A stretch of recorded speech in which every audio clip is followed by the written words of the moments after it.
Perfeito, tá gravando.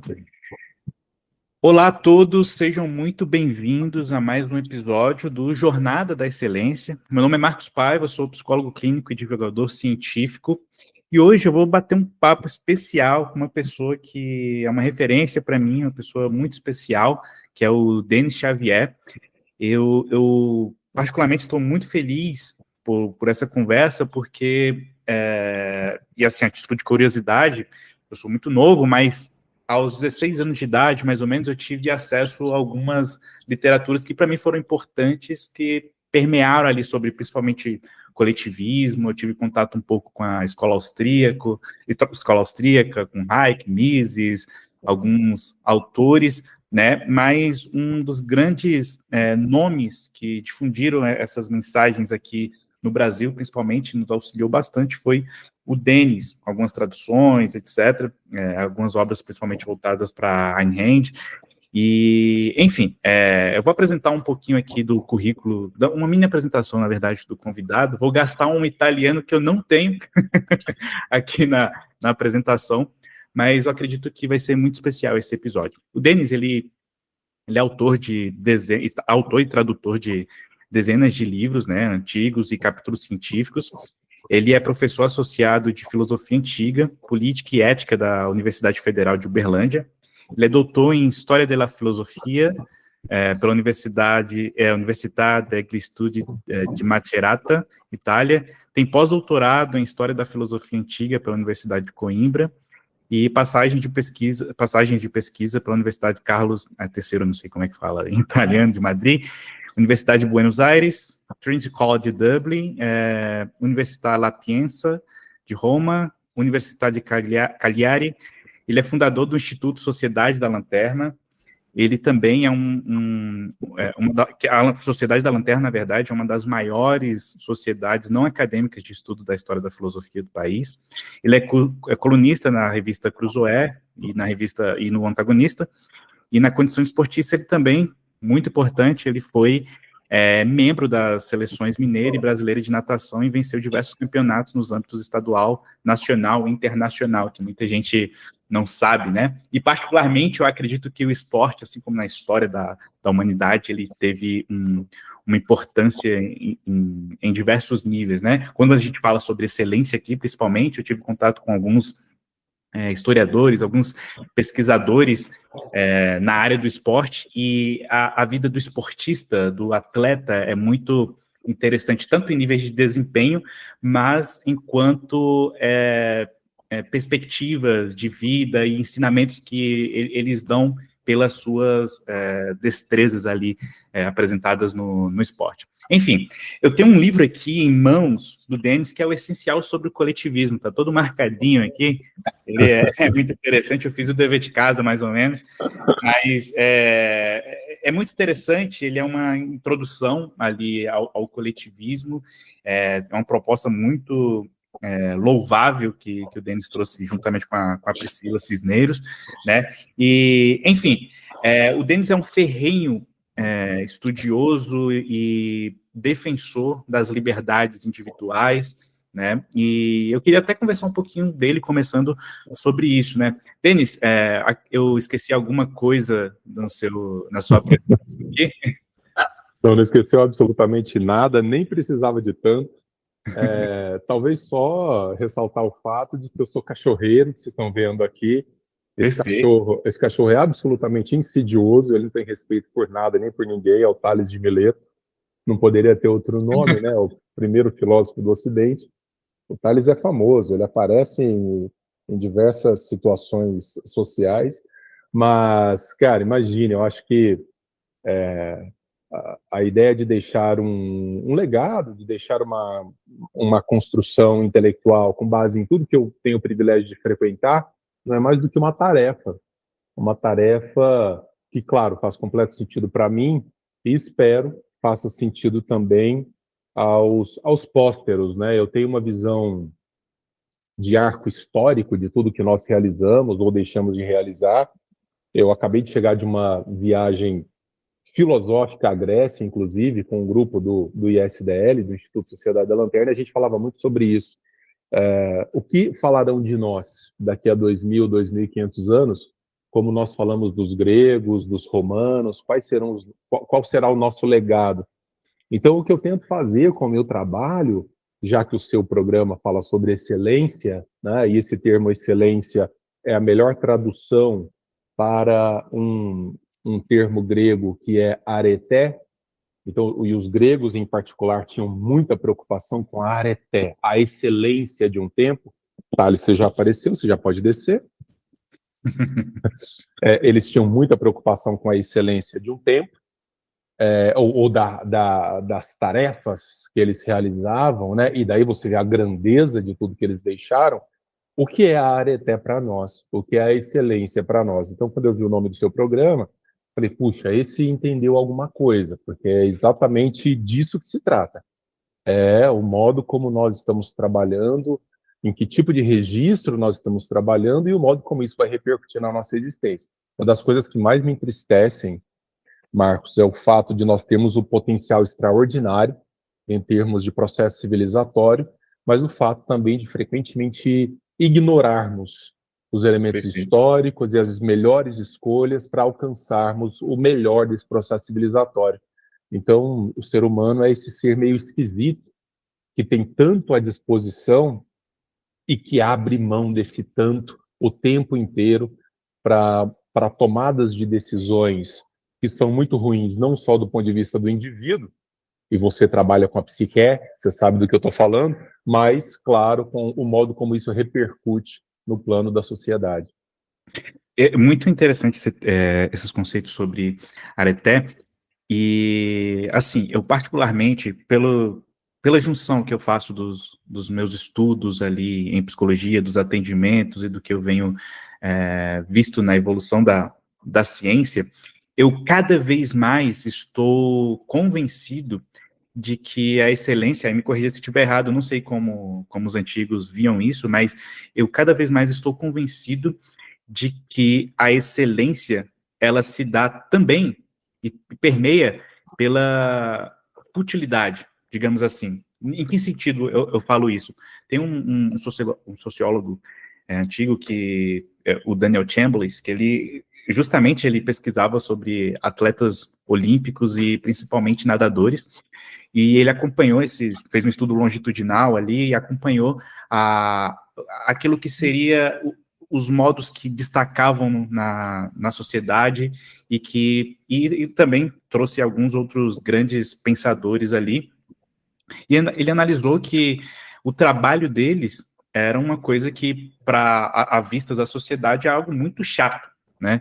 Muito chato. O que as pessoas diriam dos filósofos é que o trabalho deles também era uma coisa muito chata, né? Só que nessas coisas chatas, ou seja, que são maçantes, que não traz um disparo de dopamina, digamos assim, que somos condicionados hoje em dia,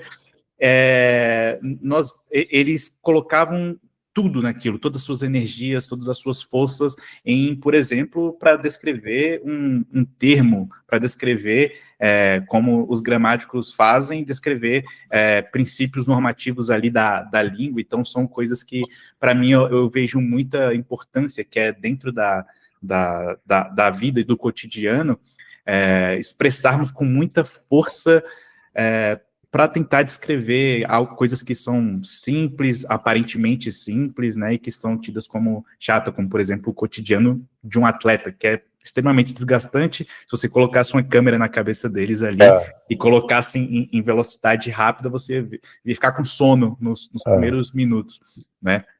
Mas eu não sei se os antigos já contribuíram sobre isso, né?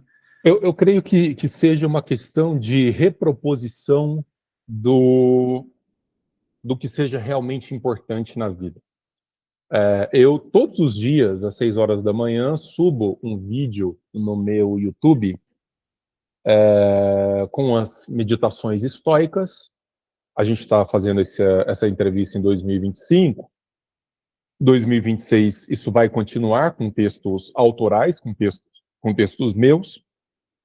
E tem sempre uma turma muito interessada em aplicar a filosofia no dia a dia. E os estoicos fizeram isso muito bem. E uma das lições que os estoicos nos ensinam tem uma passagem até interessante do Sêneca, num livro chamado A Brevidade da Vida, que eu recomendo fortemente. Ele diz assim: vocês não se envergonham de passar uma vida toda, uma vida inteira, sem o exercício reflexivo, sistemático da filosofia, e passam uma vida inteira a cuidar de negócios do cotidiano referentes às mais baixas formas da existência? Então, o livro, esse livro chamado Diário Estoico, né, que fez muito sucesso no mundo inteiro, que mais ou menos guia essas reflexões diárias, lá na abertura, também uma abertura do Sêneca, ele diz assim: não é que a vida seja curta, existem formas de agregarmos eras à nossa existência, e o modo de se fazer isso é exatamente pela filosofia. Os filósofos, eles deixaram para nós um grande banquete posto sobre a mesa. Está tudo lá. Os melhores alimentos estão lá. Os mais saudáveis, os mais bem preparados, os mais cuidadosamente preparados. A gente deixa aquilo lá apodrecendo quando nós não frequentamos essas coisas. Então, às vezes, a noção de excelência, a noção de areté, que eventualmente está vinculada à noção de prazer, ela deve ser reproposta exatamente para que nós não tomemos a vulgaridade do cotidiano por elementos de excelência. Então, hoje o que você vê? Você olha pelas redes sociais, você olha pela vida, fala assim, bom, o que é um sujeito de sucesso? E aí isso passa pela ideia de excelência. Bom, se você olha os nossos exemplos de sucesso hoje em dia, talvez não sejam exatamente, tudo muito bem pensado, ideias sustentáveis de excelência. Então, se você está buscando o prazer luxurioso, se você está buscando o prazer imediato, se você vive em função do que o outro tem a te dizer, do olhar do outro, em função do acúmulo da riqueza material, etc., etc., o que talvez um filósofo, especialmente os antigos, diriam é assim: é esse o padrão de excelência da sua existência? É isso mesmo? É isso que realmente importa, no final das contas? Você é psicólogo e talvez você já tenha lidado com situações nas quais o que eu vou dizer pode eventualmente ser confirmado. No leito de morte, ou no limiar da existência, nos estertores da existência, eu nunca ouvi notícia de alguém falar assim: puxa, eu queria... Olha, tá uma tempestade aqui fora que tá maravilhosa, tá? Pode dar uma... eu nunca ouvi ninguém dizendo algo do tipo: puxa, eu queria ter comprado mais um iate, eu queria ter passeado mais de helicóptero, eu queria ter comprado aquela camiseta que só os ricos bilionários compram, que ela custa 15 mil reais, para me identificar com um grupo. Geralmente as pessoas, nos estertores da existência, levam outras coisas em consideração. E aí o que talvez a reflexão filosófica faça nesse sentido é antecipar os efeitos da quase morte, para que entendamos de fato o que faz sentido na vida. Então, assim, nós vivemos como se não houvesse amanhã, mas o amanhã ele pode não chegar no pior dos sentidos, e isso poderia modular melhor a nossa noção de areté.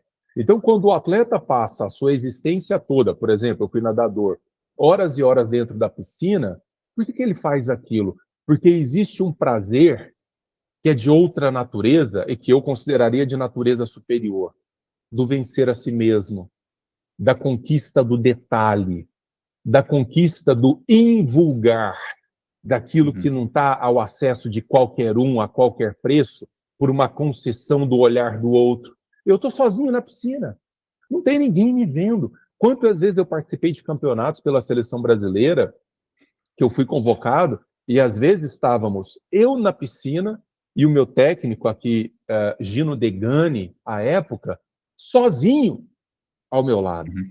Não tinha nem rede social, não tinha aplauso, não tinha nada. Era um desejo de aperfeiçoamento, um desejo meu, um desejo de superação, um desejo de construção. O problema é que nós associamos a areté, hoje, e por isso eu me preocupo muito com o que vão dizer de nós daqui a 2000 anos, há uma areté que é concessão do olhar do outro. E isso é de uma servidão, isso é de uma vassalagem a toda prova. Então, eu só publico uma coisa se aquilo vai dar tantas curtidas. Se aquilo for realmente bom, mas não der curtida, não aumentar o número dos meus seguidores, então não Uhum. vale a pena ser feito. Mas que tipo de vida merda é essa que o sujeito escolhe ter, achando que isso é uma vida excelente? Nada mais é do que a vida de um escravo de padrões que Uhum. não são de excelência, são de absoluta vulgaridade, de absoluta ausência de liberdade, de absoluta ausência de preocupação com o que é qualitativo e é muito mais guiado por um impulso social que nem foi refletido, que nem foi pensado. Então é preciso meter o pé no freio, é preciso colocar o carro aqui de sexta marcha, engatar uma marcha ré e falar assim: por que que eu acordo todos os dias querendo o que eu quero? Os antigos fizeram isso com excelência. Eles fizeram esse questionamento com muita inteligência. E por isso nós estamos o tempo inteiro voltando o olhar para o que eles, nós que temos algum cérebro ainda restante, voltando o olhar para esses caras para dizer assim, como é que é mais ou menos esse caminho para que eu possa merecer amanhã a visita do mundo inteiro para olhar o que eu estava fazendo como um guia, como um parâmetro, né? Ó, você Uhum. vê, eu estou o tempo inteiro com essas coisas aqui circulando, ó. Isso aqui é um livro Perfeito. sobre Uhum. Roma, né? Então, assim, para entender onde erraram, onde mais acertaram, por que que nós vamos lá visitar para ver aquelas coisas extraordinárias? Porque são parâmetros, são Uhum. referências. Agora, você visitaria o mundo no qual você está, a cultura na qual você se encontra daqui a 2000 anos para aprender o quê? Como parâmetro de excelência? É a pergunta que a gente tem que Uhum. responder no final das contas, né? Sem falar, eu lembrei de um stories que o senhor fez, que muita gente estava subindo ali nessa viagem a Roma, muita gente que vocês perpassavam ali, estavam subindo para olhar a vista e ver ali. Não, Sim, é belo, quando chegar lá em cima você vai ver como tem uma vista incrível, né? Por mais que tenha beleza na natureza, etc., mas contemplar com olhos que foram treinados para contemplar é muito diferente, né? exato. E isso faz o treino intelectual. O treino Uhum. intelectual, ele te permite ver as cores onde elas não se mostram ao olhar vulgar. Uhum. Então, você está citando esse exemplo, muito provavelmente eu joguei nos stories, porque isso me tocou particularmente nessa viagem a Elad. É, ali bem ao lado da Acrópole, tem uma pedra enorme, tem uma escada que leva ao alto dessa pedra muito grande, Uhum. que é o Areópago. O Areópago foi um órgão administrativo, institucional da Grécia arcaica, que tinha uma função extraordinária de julgar crimes, os crimes considerados mais graves, contra a vida, contra os deuses. Depois, em período clássico, ele perde um pouco essa função mais agressiva, mais dura, institucional, mas continua sendo um espaço muito importante. E ali, por volta de 50 depois de Cristo, Paulo fez o seu discurso aos intelectuais gregos sobre o Deus desconhecido, apresentando esse Deus cristão. Uma das principais páginas da história, mesmo ateus e agnósticos, no caso eu sou agnóstico, onde reconhecer isso, uma página importantíssima da história, de um grande peso filosófico, está registrado em texto bíblico. As pessoas subiam nessa pedra, Marcos, assim, pela vista. Em nenhum momento você tinha alguém falando sobre o que era, o que aconteceu, o peso institucional, as lições que nós podemos extrair dali. Uhum. Então, eu viajei com um grupo ilustrado, um grupo intelectualizado do Instituto Sociedade da Lanterna, que andava pela Grécia em busca de pedras. Pedras, um punhado de ruína, e esse bando de marmanjos chorando na frente de ruína. Mas por que que você está chorando na frente de pedras jogadas pelo chão? Porque não são pedras jogadas pelo chão. Se você entende o que aconteceu ali, o modo como isso incidiu sobre a nossa formação, sobre a nossa cultura, sobre o nosso modo de ser, muito do que nós fazemos todos os dias nasceu ali, no meio daquelas ruínas, coisa que as pessoas vulgares ignoram completamente. E eu acho inadmissível esse banquete estar posto e a gente não se alimentar dele. Eu acho Perfeito. inadmissível, em pleno século XXI, termos avançado tanto em termos técnicos, científicos, E temos avançado, ou na verdade talvez regredido, em termos de compreensão do indivíduo, das dimensões éticas e políticas da existência. Olha as crises políticas que nós enfrentamos hoje. Não aprendemos nada. Nada. Quer dizer, isso tudo ficou onde exatamente? E aí nós somos pequenos grupos que são aristocráticos em busca de um saber que está à disposição de todo mundo. Agora, para isso, é preciso querer não ser um idiota. Para isso, é preciso desejar não ser um cretino. É preciso desejar não ser um indivíduo vulgar. E o fato é que as pessoas, a maioria das pessoas, basta ter olhos de ver, a maioria das pessoas optou por um caminho de existência vulgar, de existência irrefletida. E aqui se faz, aqui se paga. Vamos dizer, o resultado, meu amigo, meu pai tem uma frase que eu até coloquei num livro, eu não me lembro em qual livro, talvez até nesse do Essencial sobre o Coletivismo, eu não sei, lá pelas tantas. Meu pai é uma frase que ele repete o tempo inteiro, que a vida é um grande supermercado onde tudo tem seu preço, você faz as suas escolhas lá dentro, mas saiba que uma hora você tem que passar pelo caixa para pagar pelas suas escolhas, seja enquanto indivíduo, seja enquanto em sociedade. Na hora de pagar, não adianta reclamar das escolhas que foram feitas. As escolhas foram feitas e ninguém colocou uma arma na sua cabeça para você fazer as escolhas que você fez. Tem um outro elemento que é fundamental, que, assim, como psicólogo, eu ao analisar os comportamentos das pessoas, dos pacientes, e generalizando para a sociedade ou o coletivo, nós entendemos algumas estruturas que condicionam aquelas pessoas para emitir certo tipo de comportamento, né? Ou seja, a cultura, a história de vida, a questões genéticas, etc., ambientais, eles exercem um certo tipo de pressão, só que tem o seu valor envolvido, né? E, por exemplo, aqui no Brasil, a gente tem obras como Grande Sertão Veredas, que é deixada de lado, e fora do Brasil é algo que as pessoas queriam falar o português e estar nessa cultura para conseguir apreciar com os olhos de uma pessoa que entende realmente daquilo ali. Só que a gente não valoriza, a gente como sociedade, né? Porque o peso de um livro não está em quantos gramas ele tem, ele está na sua história ali. Exato. Quando eu pego um livro aqui para ler, quando eu me dedico ali, aquilo tem muito peso, parece que eu estou colocando sobre um altar ali, algo que tem realmente muito sentido, né? Para alguns que são idólatras em suas imagens ali, ele não é, para aquela pessoa, não é só uma porcelana, por exemplo, para aquela pessoa é o sentido da vida, né? E a gente meio que, nessas obras que dariam sentido para a gente meio que encara como simples gramas que estão ali, né? Enfim, o senhor toca bastante sobre esse assunto de coletivismo e individualismo, etc. Por que isso custa tanto? Por que é tão importante falar? Tem algumas definições que o senhor pode trazer para a gente entender melhor? Eu não sou um defensor das liberdades individuais porque eu gosto, não. Porque eu acho que é a versão mais gostosa da compreensão da realidade. Eu citei os estoicos agora há pouco, e os estoicos falavam, tem uma frase atribuída a um pensador estoico que diz assim: primeiro você se educa, depois você é livre.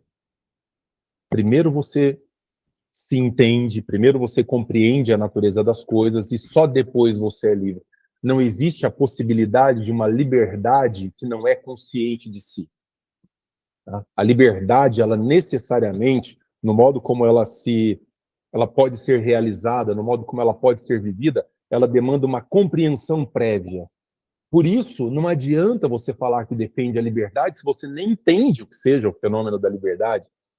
Então, socraticamente falando, às vezes nós pedimos por coisas na vida em sociedade que não mereceram de nós nenhum momento de reflexão. Nós pedimos por justiça, por prudência, nós pedimos por vidas educadas, nós pedimos por tolerância, nós pedimos por liberdade, mas não dedicamos meia hora de reflexão séria sobre o que essas coisas sejam de fato, ou pelo menos tentar defini-las em termos aproximados. É tudo muito intuitivo e frequentemente tocado pela irracionalidade. Quando você olha no curso da nossa existência filosófica, e a nossa existência filosófica, eu quero dizer, quando surge para o homem a razão filosófica, que nós superamos a mitologia, as discussões em termos de narrativas mítico-religiosas e passamos a ter uma possibilidade diversa, nós começamos a pensar alternativas sobre o melhor da existência. Como viver melhor? Quer dizer, o que nós podemos, dentro de uma concepção de compreensão natural do homem, porque quando você nasce, você já vem limitado e apetrechado naturalmente para uma série de atividades e não para uma série de outras. Não adianta eu chamar aqui o Tales de Mileto, que esteve comigo aqui no começo da conversa, e tentar ensinar grego clássico para ele.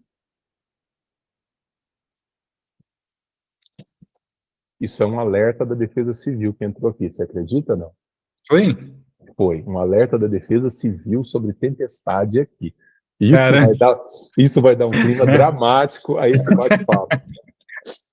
Se em algum momento a água começar a subir aqui até a altura do meu peito, é por causa do alerta civil que chegou aqui no celular. Mas, Marco, não adianta eu tentar ensinar grego para esse menino aqui, porque ele não veio apetrechado por natureza. Então, o que os primeiros pensadores fizeram, e essa é a primeira grande investigação, é qual é a nossa natureza? Quais são os limites da nossa existência? O que nos contradistingue em relação a todo o resto que existe?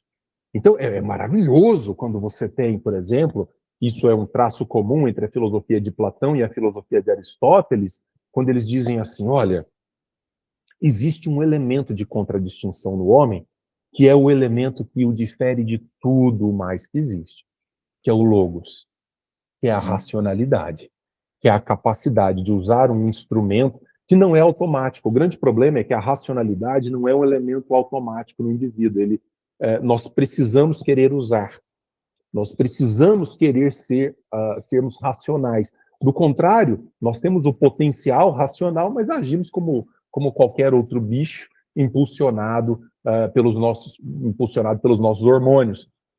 Então, os filósofos perceberam muito cedo que, peraí, deixa eu desacelerar os elementos mais vulgares da minha existência e deixa eu colocar o intelecto como elemento de compreensão da realidade. Então, aqui eu tenho um binômio fundamental. A vida intelectual e a compreensão da realidade como é. Quando eu faço essa junção e quando essas coisas se unem num processo de compreensão mais plena, eu entendo que há poucas coisas tão importantes quanto a liberdade dos indivíduos.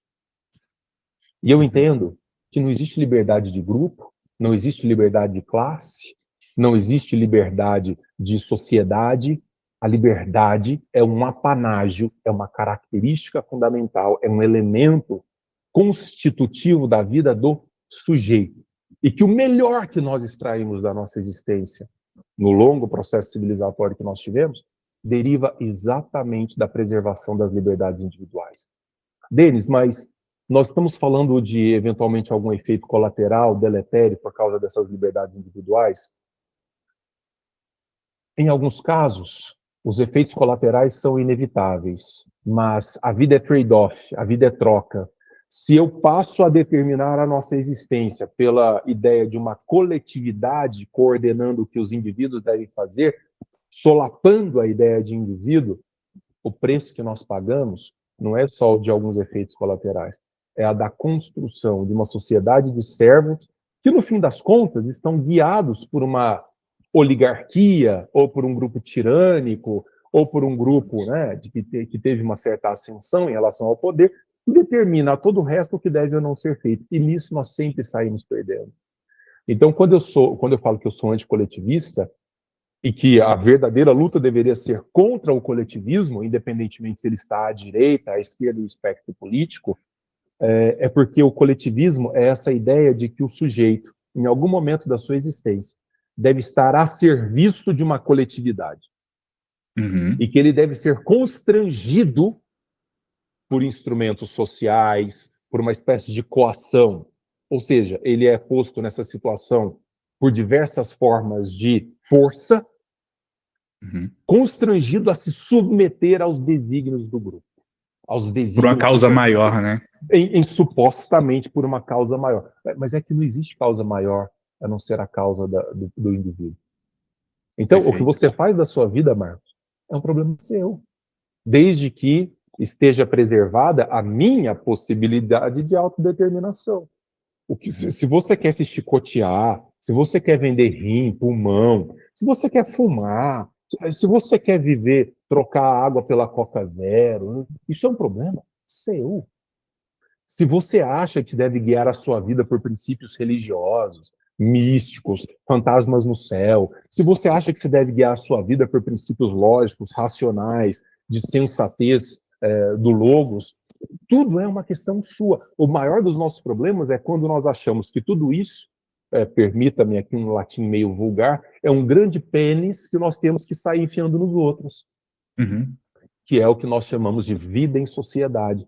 E mesmo os filósofos mais antigos perceberam, a vida em sociedade é fundamental, nós somos seres gregários, mas ela é mais importante quando ela preserva a individualidade do sujeito. Porque o indivíduo que é livre para realizar as coisas, sem impedir a autodeterminação e a liberdade do outro, ele pode nos oferecer soluções para a vida em sociedade que são absolutamente extraordinárias. Então, nesse momento, tem um carinha enfiado numa garagem, lá no interior do mundo, pensando uma coisa que amanhã pode ser a solução para toda a vida social. E que a gente nem sabe cadê ele, por que ele está fazendo aquilo ou deixando de fazer aquilo. Os exemplos são inúmeros. Agora, quando você tem elementos centrais dizendo, não, você, Marcos, você é psicólogo, você acha que você é psicólogo, a partir de agora, como aconteceu agora, viu, em 1930, há muito pouco tempo, de alguém chegar e falar assim, Marcos, psicólogo, não, a gente precisa de gente para plantar. Você vai para o campo plantar. E essa casa boa que você tem aí, agora é a casa do Estado, agora é uma casa de todos nós, vamos compartilhar esse espaço. Aí, meu amigo, existem formas gourmetizadas de fazer isso. Quer ver uma forma gourmetizada de fazer isso? Você vive num país no qual praticamente 50% de tudo que você produz vai para o Estado. Para te oferecer o que em troca? Mesmo que oferecesse o mundo, não se trata disso, nós temos que abandonar esse espírito paternalista. Mas é pior, porque não oferece nada. Você tira metade da comida que você pode oferecer ao seu filho, metade da qualidade de vida que você pode oferecer à sua família e a você mesmo, fruto do seu trabalho, para sustentar uma estrutura centralizada, parasitária, que te devolve esmolas, lixo e muita indignidade. E ainda coloca isso.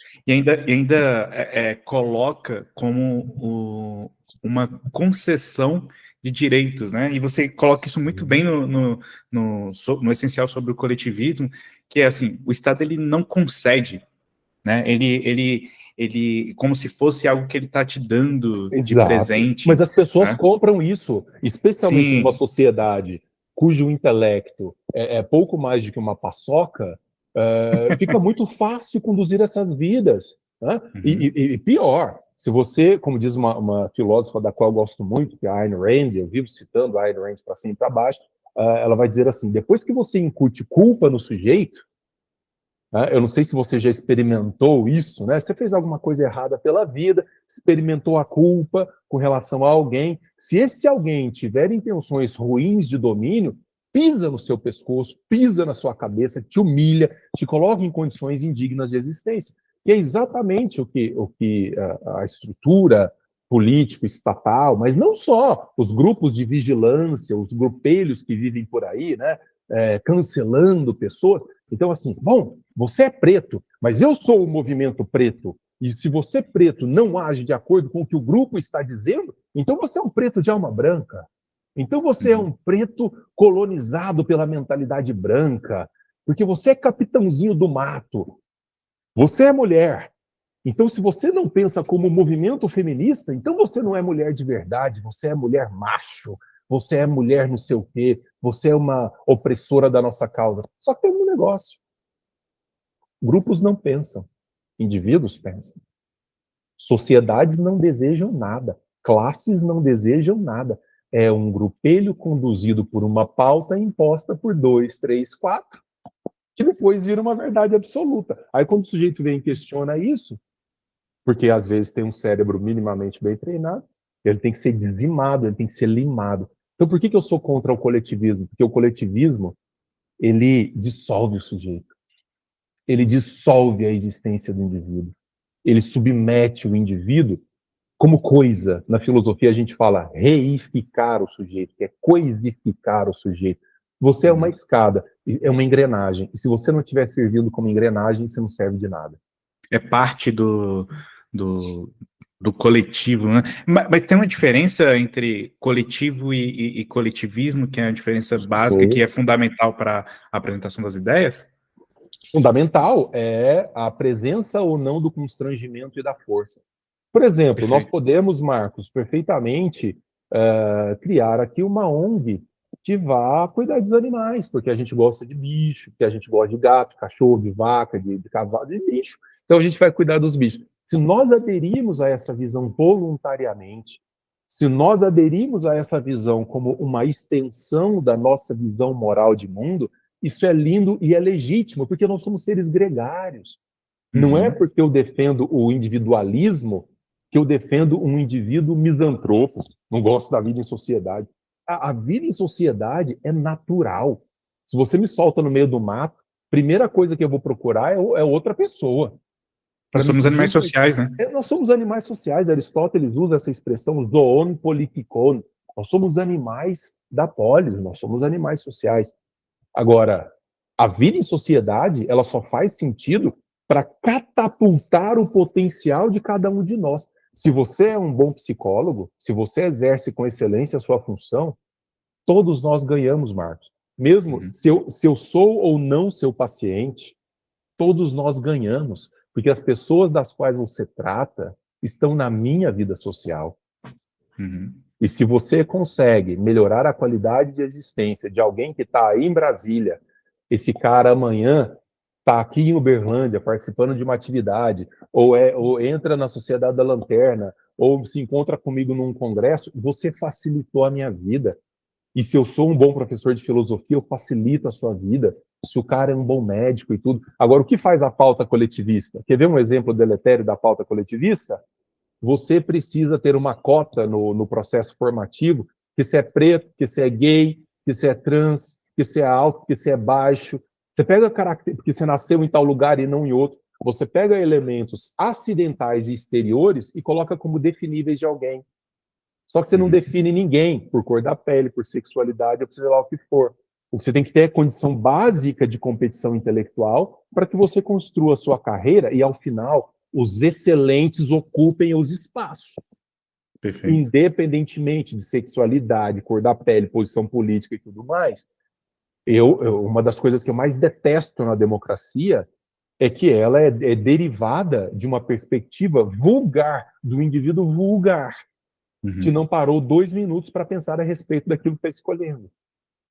É um grande problema. E não por outro motivo a democracia está em crise no mundo inteiro. Mas, cara, Platão descreveu isso há 25 séculos. Vocês estão entrando num caminho muito complicado de resolver. Vocês estão acreditando numa hipótese ridícula, que é a de que muitas pessoas ignorantes juntas virão com uma solução extraordinária para a cidade. Cara, vocês estão querendo milagre. Vocês estão querendo milagre. E o poder daqueles que são desinteressados da verdadeira política é o mesmo daqueles que são altamente excelentes ou interessados. Exato, né? Porém, exato. já que estamos nessa tempestade, falando em tempestade, né? é muito complicado resolver isso de uma forma coerente, né? Porque assim, isso vai exigir um esforço gigantesco para resolver essas mazelas, e assim, e o nível de educação que as pessoas têm não consegue acessar, por isso que é muito importante manter as pessoas com um nível de educação baixo, né, porque é mais fácil de manipular a massa. Então é um problema que não é uma coisa que tem um efeito de curto prazo. Por exemplo, se você tem uma perda na educação, o que está acontecendo, por exemplo, no Rio de Janeiro. Tem escolas lá, que eu vi alguns dados hoje, que eu acho que 48 escolas não estão abrindo por conta da guerra, né? Não é a escola do filho do deputado lá, não. É a escola do povo que está sofrendo ali, né? Mas essas escolas não abrir não quer dizer que nos próximos 7 dias, eles abrindo novamente, você vai conseguir restaurar o progresso. Não. Você pode ter uma perda aí de muito tempo, tanto pelo estresse pós-traumático, quanto por diversos outros fatores. Ou seja, uma perda que parece que, através de uma decisão errada, por exemplo, de um político tal, por não usar a evidência, por tirar a evidência das escolas e na metodologia de aprendizagem, você tem uma defasagem de anos e anos. Isso vai se restaurando na passagem do tempo. Como, por exemplo, os deputados, aqueles que compõem o Estado, eles amam ignorar as evidências, né? Para eles, evidências não têm valor nenhum, né? Tem um método de alfabetização, eu estou até fazendo uma série sobre alfabetização aqui, que tem bastante evidência, que é o método global, né? O método global de alfabetização. Desculpa, o global não tem essa evidência de eficácia, né? Agora, um método fônico, que é a aprendizagem através da percepção das letras ali, individualizadas, ele tem muito mais evidência do que o método global. Só que, e ele não tem custos diferentes, é mais ou menos você colocar, se você escolher um ou outro, não vai envolver que os professores façam uma reorganização de todo o sistema. Não, é só uma escolha. Que é o fônico, ele tem mais evidência, ele não é utilizado e ele também é cerceado quando é colocado em prática, né? Então, assim, se bebermos das evidências que já estão aí, com baixo custo, a gente já consegue fazer diferença. Só que esse simples fato de não ter colocado essa escolha, por exemplo, isso gera um custo de muitos anos, porque essas crianças só vão ser alfabetizadas depois de muito e muito tempo, né? Então, geralmente isso acontece bastante, né? Por conta de uma causa maior, né? Como a gente falou assim, porque o método fônico é algo que está tirando a individualidade dos alunos, algo que não faz o menor sentido. Então, a causa maior cortou a liberdade do indivíduo e até a possibilidade dele melhorar na sociedade, né? Mas enfim. Isso, a gente precisa falar de uma. Bastaria para nós. Resolver não vamos resolver nunca, mas vamos melhorar, porque mesmo em países civilizados não há nada resolvido. O ser humano é esse ser meio de. O Parmênides, um filósofo pré-socrático, falava que nós somos esse ser meio de duas cabeças. Nós somos um troço meio esquisito. A gente faz perguntas muito complexas, muito duras, para as quais às vezes a gente não tem resposta, mas nós temos que trabalhar com as evidências que nós temos. Se nós trabalhássemos com isso, eu tive o desprazer muito interessante de trabalhar nos bastidores da vida política em Brasília. Ô, Marcos, eu nunca vi, em 2 anos de atividade ali, um político, seja lá quem for, um agente burocrata do Estado, para tomar uma decisão importante sobre, sei lá, vamos privatizar uma empresa pública, vamos fazer uma implementação vamos implementar uma técnica diferente no processo educacional, sei lá o que for. Se perguntar por evidências, se perguntar pelos fatos, que era a primeira coisa. Falar assim, não, peraí, tá, você tem uma visão de mundo, eu tenho outra visão de mundo, vamos combinar uma coisa aqui entre nós dois? Independente das visões que nós temos, vamos nos perguntar quais são os fatos. Então, só fazer essa pergunta. Vamos não delirar. Vamos não delirar aqui. Nem você para um lado, nem para o outro. A construção de países como o Brasil, isso é um projeto. Isso aqui não é uma coisa do tipo, puxa, nós erramos aqui, agora nós temos que consertar. Não. É a insistência programática no erro que resulta em coisas absolutamente dramáticas e trágicas. O processo educacional no Brasil, ele já é inqualificável, já não tem mais adjetivo. Eu sou professor eu tenho 30 anos de carreira. eu experimento em sala de aula aquilo que os números das pesquisas, e ainda são pesquisas estatais, que fazem muitas concessões, eu vejo em primeira pessoa a coisa degringolando, dia após dia. Eu sou professor universitário, eu estou vendo o esvaziamento das universidades. Esvaziamento sistemático. Eu estou falando agora de esvaziamento. 50% das vagas em universidades federais estão ociosas. Você entra nos campi que eram lotados. Você tinha que estacionar fora do campus. Você para na porta da sua sala. Mas o que está acontecendo? Há um desinteresse pela vida científica, há um desinteresse pela vida cultural, porque isso também, numa sociedade da ignorância, não vem premiado. Uhum. Então o cara fala, quer saber? Como eu vou ficar fazendo trabalho braçal a vida inteira, mesmo passando por um processo educacional sem grandes qualidades, eu prefiro nem ir, eu vou ficar com a minha esposa em casa, passeando com meu cachorro, eu ganho muito mais. E eu não posso dizer que ele está errado, porque quando você falou aí dos incrementos da escola, eu me lembro do governo Temer, teve uma entrevista do ministro da Educação dele, que me deixou assim, um ministro da Educação, inclusive à época bem técnico, falando o seguinte, olha os números que nós temos aqui. Ele tinha acabado de assumir. Olha os números que nós temos aqui. O nosso ensino médio, ele tem um incremento, na média, quase zero em relação ao modo como o menino sai do ensino básico. Então, essas escolas fechadas aí na favela, ou durante a pandemia, ou seja lá o que for, fala assim, elas prejudicaram muito o processo formativo dos nossos alunos. A notícia que eu tenho para dar é que talvez não tenham prejudicado tanto assim, porque dentro de sala de aula, não é que eles estavam incrementando grandes coisas em termos intelectuais, eles estavam fora de casa.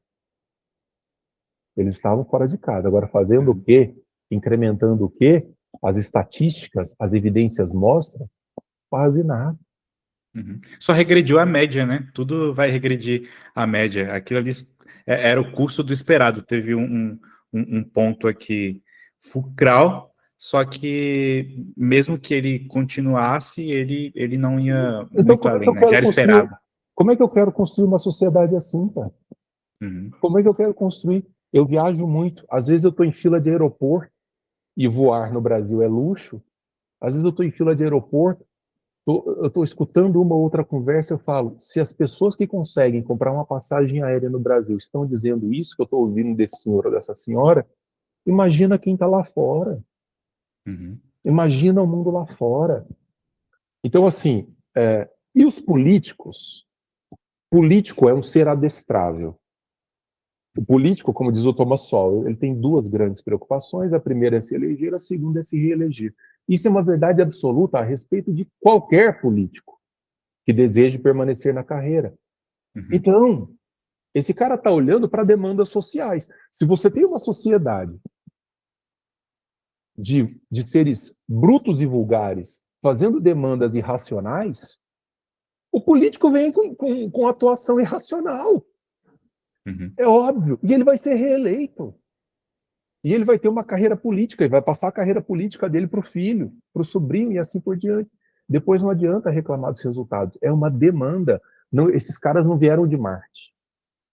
Esses caras não vieram do fundo do mar e vieram nos governar. Eles são o exato retrato de uma população.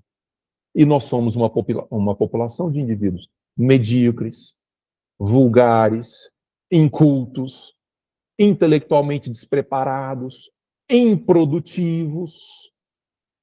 Isso são as evidências que nós temos. Agora, Denis, a sua falha é muito dura. Desculpa, é um diagnóstico. Não adianta eu chegar no hospital com um tumor na cabeça e o médico falar assim, não, é só gripe, para me agradar. Eu preciso que ele me diga qual é o tamanho do tumor, qual é o prognóstico. Tem saída? Não, não tem saída. Você tem sobrevida de tanto. Não, tem. Se a gente fizer isso, então vamos fazer. Então, cara, é falta, no fim das contas, de vergonha na cara. É falta de vergonha na cara de um povo que não se toma como projeto, de um indivíduo que reclama da corrupção, mas ele reclama da corrupção porque ele não está usufruindo da corrupção. Porque se ele tivesse usufruindo, ele não reclamaria. Uhum. Ele colocaria o dinheiro na cueca igualzinho o sujeito que ele está criticando. É a sociedade da esperteza, do fura-fila, da sujeira que o outro vai limpar. Aí, meu amigo, nós queremos um milagre. Então não é para fazer discurso moralista, mas é triste viver numa sociedade assim, sendo que nós poderíamos ter outro registro. Um país lindo como nós temos. Meu pai acabou de passar lá, falando em tempestade, meu pai foi comprar uma viagem em promoção, depois eu vou mandar esse corte para ele. Meu pai foi comprar uma viagem em promoção para, como é que chama lá, amor? Punta Cana? E ele comprou e ele marcou exatamente na data da passagem do furacão, que é bem mais barato. Aí ele ficou São os lá, custos, né? ficou lá ele e o furacão. Mas ele me contava, né? Meu pai é um sujeito muito inteligente, muito sagaz, não para comprar pacote de viagem. Ele falou assim, Denis, uma coisa impressionante. Eu estou num lugar pobre, marcado pelas vicissitudes da vida de um país pobre, de uma região pobre do mundo. Mas a criminalidade aqui é bastante baixa a ponto de ser um lugar visitado como o Brasil nunca imaginou ter. E aí ele falava em tom de lamento, falou, cara, você pega um país como o Brasil, só a Torre Eiffel é mais visitada sozinha do que o Brasil todo, com toda a sua capacidade turística. Por Caramba. quê? Eu morei no exterior Uhum. e amigos meus falam assim, não vou, porque eu não quero morrer no Rio de Janeiro, não quero tomar uma bala na cabeça em Natal, eu não Uhum. quero em Maceió ser assaltado por um grupo, eu não quero passar por isso. Com razão, né?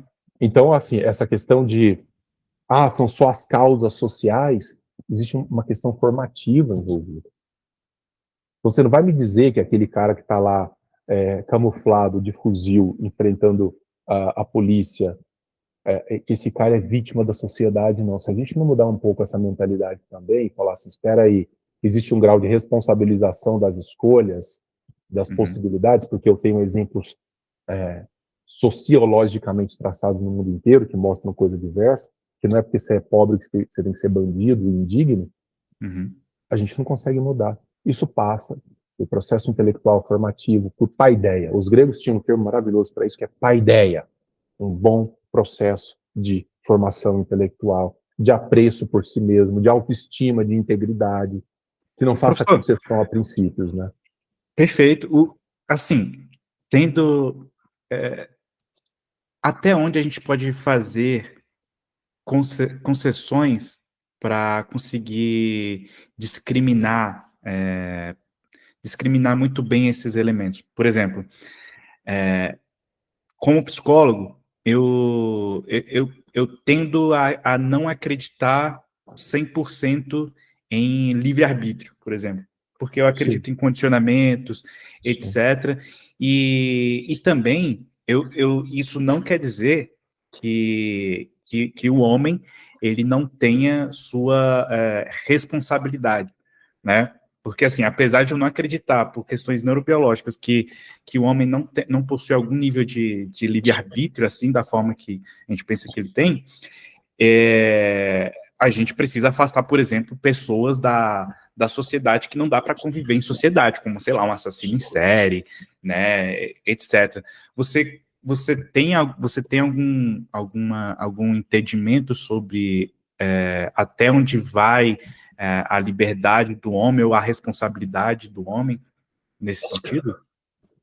Quando nós aprendemos com a história que nós temos, você consegue estabelecer três padrões clássicos ou três critérios clássicos para a solução desse problema, que já vem traçado desde a antiguidade, mas que foi mais bem padrões que foram mais bem descritos pelos filósofos modernos. Você pega ali John Locke, tudo aquilo que não ameaça liberdade individual, vida e propriedade. Então, Os assim, direitos naturais, né? que são direitos, por alguns considerados naturais, por outros considerados direitos que nós erigimos socialmente como elementos que são fundamentais da nossa existência. E toda vez que você ataca um desses três elementos, você ataca a viabilização da existência em sociedade. Então, nós estamos falando de você conduz a sua vida como bem entender, faça as suas escolhas, etc, etc, mas isso não pode causar em mim um dano objetivo. Um dano objetivo no que diz respeito, em primeiro lugar, à minha existência, propriamente dita, a vida entendida enquanto princípio biológico, a minha liberdade, o que significa dizer a eu poder fazer as minhas escolhas, a eu poder responder pelas minhas escolhas, e, em terceiro lugar, a propriedade, a primeira de todas as propriedades do nosso corpo, a autodeterminação do que eu posso ou não fazer com o meu corpo, com a minha existência. Uhum. Se você preserva esses três elementos, todo o resto, vamos dizer, se arruma na vida em sociedade, se arranja na vida em sociedade. Então, o grande problema é que em sociedades coletivistas, os primeiros elementos que são rifados são exatamente esses três. Então você fala em... veja, propriedade privada no Brasil não existe, é um conceito absolutamente frágil. Você não tem sua casa, você não tem seu carro, você usufrui desses elementos de forma consignada, por uma concessão. Isso não deveria ser uma concessão. Então assim, você paga horrores para ter isso, você paga horrores para manter isso, e depois da sua morte, o Estado vem tirar mais horrores exatamente daquilo que você construiu. Você não tem nada. Você não tem. E o naco sobre aquilo que você perde é progressivamente maior. Liberdade. Tenha santa paciência. Liberdade é uma coisa que não existe no Brasil há muito tempo. E pior, nós estamos só perdendo a liberdade, inclusive perdendo a liberdade de expressão. Nós estamos no século XXI fazendo discussões que no mundo civilizado são feitas, mas são feitas noutro registro. Eu vi um jornalista norte-americano, país que está convivendo agora com grandes debates sobre liberdade de expressão, falando como um registro histórico, falando o seguinte: vocês têm um modo muito deletério de lidar com a liberdade de expressão aqui, coisa que nós lá nem consideramos possível. Fechar redes sociais, sair caçando a palavra, meter gente na cadeia por crime de opinião. Crime de opinião, século XXI. Então, quer dizer, nós estamos progressivamente concedendo nacos da nossa liberdade. Você quer ir a tal lugar? Só se eu te der... O Estado é muito interessante. Ele te proíbe de fazer certas coisas para depois te vender licenças para fazer aquela coisa que ele proibiu. Mas tem que ser de um grau de retardo mental para dizer que tudo bem viver num mundo assim, viver num país... Desculpa, eu sou politicamente incorreto, tá, Marcos, no meu vocabulário. Então, quer dizer, é inacreditável. A ameaça constante à minha existência. A gente passou agora por um teste muito interessante, e Zeus me livre de tentar falar sobre isso aqui agora, mas o Estado diz assim: você tem que ficar em casa. Você está proibido de sair de casa porque nós estamos no meio da pandemia. E eu mato a fome do meu filho como? Se eu não for para casa. Não, mas se você for para a rua, você pode adoecer e pode morrer. Eu estou fazendo isso para te salvar. Não, tá, mas eu vou morrer dentro de casa se eu não sair. Como é que eu faço? Então, nós aceitamos com muita tranquilidade coisas que outras civilizações, e até a gente mesmo no passado, nós considerávamos absolutamente motivo para ir para a rua em processos até de derramamento de sangue. Mas a gente foi se acostumando. Né? O senhor acha que a Não, vamos de liberdade... você. Agora que eu reparei que você está me falando de senhor, que não tem senhor. Então, vamos de você, Marcos. Você acha... É porque eu tenho muita dificuldade em falar com o professor e chamar de você. Isso diz muito sobre você. Obrigado. Muito obrigado. Você acha que a liberdade de expressão, ela existe alguma barreira para limitá-la? Por quê? Por exemplo, e aí até uma coisa que eu tenho curiosidade de saber. Numa perspectiva utilitarista, nós... Assim, eu não li muito sobre utilitarismo, etc., mas é uma coisa que eu tenho tido bastante curiosidade, né? Eu até conversei com o Vitor Andrade esses dias, a gente conversa bastante sobre essas coisas, mas aparentemente o utilitarismo passa uma sensação de que você precisa enumerar a quantidade de indivíduos que estão sendo beneficiados e se tiver uma porcentagem maior de indivíduos que estão sendo beneficiados com algo, aquilo é tido como algo moralmente correto, por exemplo. Né? Essa é uma perspectiva utilitarista, onde você, na maior parcela das pessoas, consegue ter algum tipo de concessão e benefício, ou seja, traz maiores níveis de bem-estar e menor nível de sofrimento, você... Então, o filtro do utilitarismo, aparentemente, para mim, é o coletivo, né? É o coletivo.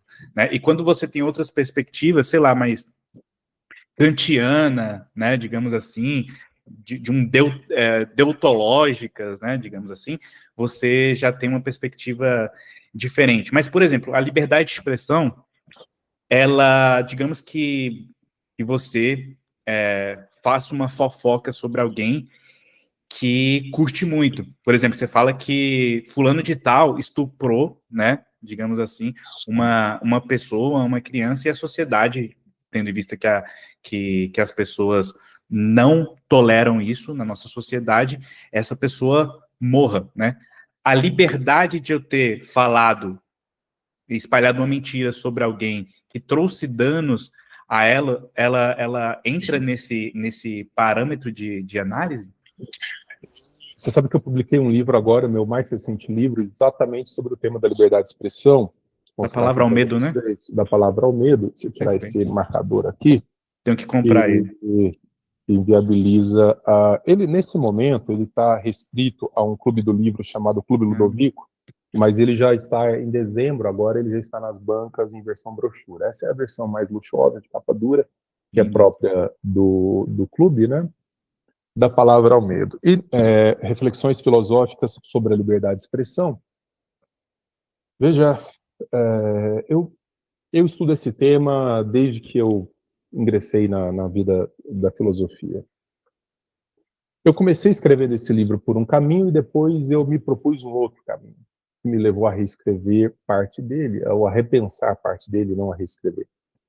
E a pergunta que eu me fiz é: por que mesmo grandes defensores da liberdade, no curso da história, em algum momento fizeram, da liberdade de expressão, quero dizer, fizeram restrições à liberdade de expressão em sentido pleno? O que levou esses caras a fazer isso? Então, sei lá, vou citar aqui dois dos exemplos mais célebres. O John Stuart Mill, que é um grande nome do utilitarismo. Karl Popper, que, com seu paradoxo da tolerância, em algum momento também se sente desconfortável em relação à ideia de deixar dizer livremente. E eu fiz uma análise histórica. Eu começo esse livro em Homero. Porque o primeiro grande exemplo de liberdade de expressão nós temos no canto 1 da Ilíada de Homero, quando Aquiles está pronto para matar Agamemnon, o rei dos reis, o chefe dos gregos naquele momento, e eles estão num momento de muita exaltação, e o Aquiles vai sacar a espada, e a deusa Atena, invisível aos outros, só visível a Aquiles, coloca a mão na bainha, né, na espada, assim, e diz pro Aquiles: não, não, não. Para a ação, não. Ir para a ação, não. Na expressão, fique à vontade. Diga o que você quiser. Na cara do poder. Existe um termo grego para isso, que é a parresia. A parresia. Parresia é a liberdade de expressão levada aos limites mais agressivos, aos limites mais impudentes, aos limites de maior, especialmente na cara do poder, tá? Especialmente diante de figuras do poder. E isso era considerado pelos filósofos uma condição de existência. Uma condição de existência. Como é que você pode pensar e dizer uma sociedade se existem elementos condicionantes desse pensar e desse dizer a priorísticos? Porque um dos grandes problemas da ideia de limitação da liberdade de expressão é: quais são os limites Uhum. E serão impostos por quem? Porque qualquer limite que você estabelecer é subjetivo, porque será imposto por alguém. A partir de quais critérios? Então, por exemplo, se nós estivéssemos discutindo liberdade de expressão nos Estados Unidos dos anos 60, correríamos o risco de que esses limites fossem: nós podemos falar tudo, menos que um negro pode beber água e se alimentar junto dos brancos no mesmo espaço no bar. Ou sentar com eles, com os brancos, junto lá do ônibus. Mas foi a possibilidade de dizer na cara de quem fosse de que você não deve defender teses que avaliem o sujeito pela cor da pele, que nós tivemos a luta pelos direitos civis nos Estados Unidos e em boa parte do mundo. Foi a possibilidade de dizer na cara do poder, de forma impudente e às vezes até imprudente, que nós tivemos o nascimento da filosofia na Grécia. Que nós tivemos páginas extraordinárias de avanço da ciência. Ah, Denis, mas dizer tudo pode ofender algumas pessoas. Eu disse no começo do nosso bate-papo que na vida humana nós somos marcados por trade-offs, por trocas. Esse tempo que a gente está passando junto aqui é o tempo que eu não estou andando com o meu cachorro, que eu não estou pedalando a minha bicicleta, que eu não estou lendo um livro, ou que eu não estou sendo bombardeado pela burocracia da minha universidade. Eu fiz uma escolha. Por quê? Porque o meu tempo é escasso, o meu corpo é um só, é escasso, então nós fazemos escolhas. Se a escolha é por uma segurança de que certas coisas não devem ser ditas, o que eu aprendi em 2.500 anos de história do intelecto e da vida do homem em sociedade foi que essa troca que opta pela segurança da limitação do dizer vamos dizer, e não pela liberdade do dizer livremente, ela sempre se voltou contra nós, porque nós morremos sem segurança e sem a liberdade. Sem a segurança e sem a liberdade. Nós ficamos sem as duas coisas. Denis, o que você está querendo dizer, então, é que nós vamos ter que aceitar a ideia de que, para que usufruamos do melhor da liberdade de expressão, nós vamos ter que aprender a conviver com os modos absurdos da liberdade de expressão? Claro, claro, exatamente.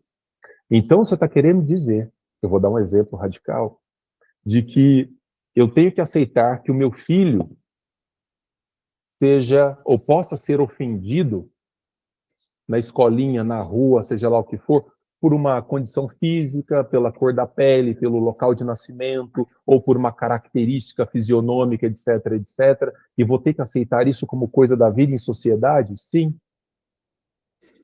E a única coisa que você pode fazer a respeito, e é o definitivo, é educar o seu filho para que ele desenvolva autoestima. Uhum. E um indivíduo com autoestima não se dobra ao gritinho, à falinha ofensiva de seja quem for. Uhum. Ele não se ofende com o parecer do outro porque é o outro. Ele se entende na sua beleza, naquilo que eventualmente não é beleza, nas suas características compositivas. E se tem algo na característica compositiva dele que realmente o deixa desconfortável e que ele possa fazer alguma coisa a respeito, ele fará alguma coisa a respeito. Então, a ideia de que nós devemos criminalizar falas é muito mais problemática do que lidar com as arestas que surgem resultantes da liberdade de expressão. A minha experiência nesse livro foi a seguinte: você pega o segundo capítulo sobre a liberdade do John Stuart Mill, que para mim é o mais belo texto sobre liberdade de expressão. Eu queria ter escrito aquele capítulo. É lindíssimo. Ele vem dizendo coisas do tipo: o direito que uma sociedade tem de silenciar alguém é o mesmo direito que alguém teria de silenciar toda uma sociedade. Não tem. Interessante. Uhum. Não tem. A liberdade de expressão não é motivo de voto. Olha como as pessoas votam, Marcos. Olha como as maiorias pensam, ou, mais propriamente, não pensam. Você quer deixar na mão dos outros critérios? Você quer deixar na mão de quem? Do Lula? Do Bolsonaro? Você quer deixar na mão da Dilma? Do STF? O que pode ou não ser dito numa sociedade? O que é ou não... O STF criou agora uma categoria de crime de fala que é crime contra o Estado democrático de direito. O que é isso? O que Crime é? contra a honra, né, deles. É um crime de fala contra o Estado democrático de direito. Eu escrevi artigos, escrevo livros e faço falas contra a democracia manhã, tarde e noite. Você vai me prender?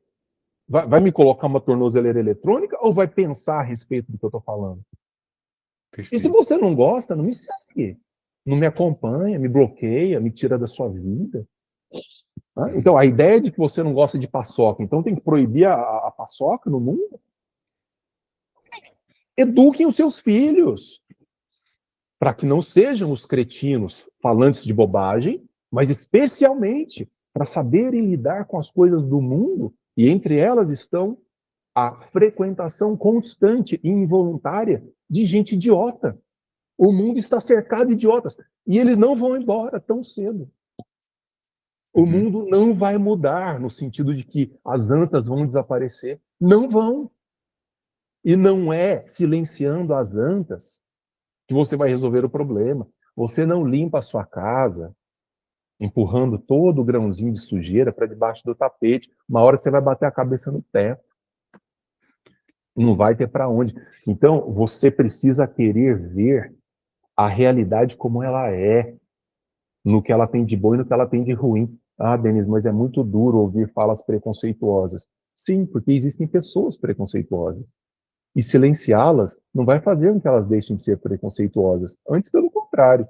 Esses movimentos podem ganhar força insuspeita nos bastidores, fora dos holofotes. Eu quero ter o direito de saber se o meu vizinho é racista, se o meu vizinho tem preconceito com relação à sexualidade das pessoas, até para eu não chamar esse cara para um churrasco nunca na minha casa.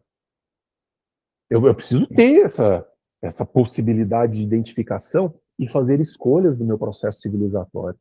Nós só podemos fazer boas escolhas se todos os termos estão à mesa. Se eu começo a retirar à força certos termos da mesa, a minha escolha pode não ser a melhor. E o John Stuart Mill ele fala uma coisa adicional, e eu concluo esse ponto. Ele diz assim: a possibilidade de deixar o outro dizer o que ele quer dizer de acordo com o pensamento dele, por mais obtuso que seja, é a possibilidade também de eu manter treinadas as minhas condições de defender as minhas teses.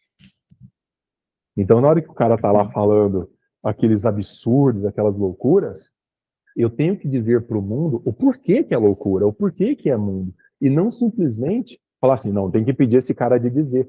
Porque quando eu impeço de dizer, eu me sinto confortável, porque agora eu não tenho que mais combater essas ideias. Só que elas estão lá. Eu não tenho que combater a manifestação visível dessas ideias, mas elas não foram embora. Elas estão lá. Então eu vou atrofiando a minha capacidade de defender as minhas ideias e de entender as minhas ideias, de justificar as minhas escolhas. Então o que eu vejo é que, eu tenho até cursos sobre isso dentro do Instituto da Sociedade da Lanterna, o que eu vi é que quando esses caras, esses grandes pensadores, fizeram alguns elementos de concessão à restrição da liberdade de dizer, eles o fizeram de maneira contraditória. Eu mostro claramente no livro assim, a contradição. Assim, olha o que ele está dizendo nessa página e olha agora o que ele está dizendo aqui. Esse cara pisou no freio porque ele não teve o peito necessário para sustentar aquilo que de bom ele fez na página anterior. Porque dá medo mesmo, dá receio mesmo. Só que a compreensão do arco histórico, na minha modesta opinião, nos levaria a dizer, cara, liberdade de expressão a gente acaba ganhando mais. Faço uma única restrição no livro. Condicionada por onde, não pelo quê. Ou seja, quando você me chamou para fazer esse bate-papo, aqui eu estou na sua casa, dentro dos seus termos.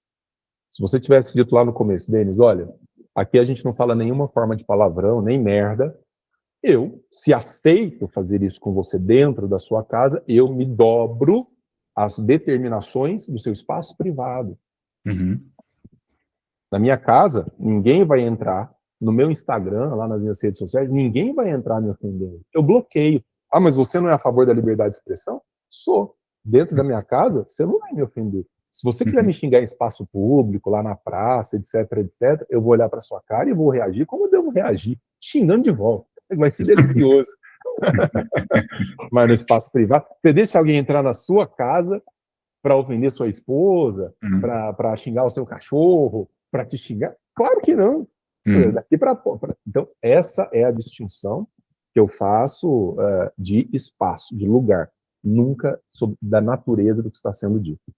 Perfeito, muito obrigado, professor. Assim, assim, isso aí, tudo são formas do Estado fazer uma seleção artificial, e a gente sabe que a seleção artificial ela não acontece dessa forma, através de um ente ou de um único indivíduo também querendo exercer força, né, ou através de uma espoliação que ele tem ali pela sua liberdade na você sociedade. Tocou um ponto que para mim é essencial, que é Aristóteles faz essa separação no primeiro tratado sobre a ética que nós temos na história, que chama-se A Ética a Nicômaco, é o título do livro de Aristóteles, no qual ele diz o seguinte: nós estamos falando aqui da liberdade de expressão, certo?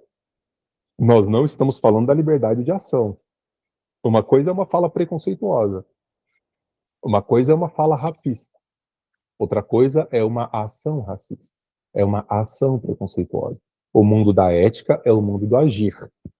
No mundo do agir, impera a preservação da vida, da liberdade, da propriedade, e daí, quer dizer, você não gosta de uma certa categoria social, você vai lá espancar e matar e eliminar fisicamente. Peraí. A gente não está falando de agir, nós estamos falando de emissão vocal, liberdade de dizer. Perfeito. Professor, muito obrigado, tá? Foi muito prazeroso conversar com o senhor. Acredito que nós não passamos pelas mesmas águas duas vezes, né? Então, a partir desse encontro aqui, isso somou muito para a minha vida. Acredito que para a vida das pessoas que estão nos assistindo também. E tem que ser assim, né? Se aquilo for útil para a gente, for muito importante. É um prazer te conhecer. Tá? Como as pessoas te acham nas redes sociais? Tem cursos, livros? Como elas podem ter acesso a essas coisas? Marcos, eu digo tudo que é recíproco. Você é um cara muito inteligente, de uma convivência muito boa. Essa rápida convivência que nós tivemos aqui já dá boas pistas disso. Espero que a gente se encontre presencialmente. É muito fácil me encontrar. Eu estou como prof.denis, e o meu nome é aquela velha declaração de pobreza, como eu disse, né? É o voto de pobreza. 2 N's e Y. Um homem que tem 2 N's e Y no nome está condenado a uma existência materialmente miserável. Então, prof.denis Xavier, eu estou assim no YouTube, com conteúdos diários, e estou assim especialmente no Instagram. E lá na bio você tem um link no qual você pode acessar minha carta semanal. Minha carta semanal, nós estamos atingindo 90 mil leitores, você acredita nisso? Parabéns, caramba, dias, legal. Quer dizer, 90 mil pessoas interessadas em ler reflexões filosóficas sobre a vida e tal. Toda quinta-feira a carta sai. Tem lá o Instituto Sociedade da Lanterna, tem lá todos os cursos, as atividades, né? Eu continuo com a minha atividade como professor universitário e estou palestrando o Brasil afora. Enfim, não está difícil de me encontrar, não, caso queiram. Caso não queiram, aí é só me bloquear em tudo também. Você tem a sua liberdade. Muito obrigado. Muito obrigado, e todos que nos acompanharam até aqui, tenham um excelente dia. Tá? Muito obrigado. Obrigado, um abraço. Deixa eu parar aqui.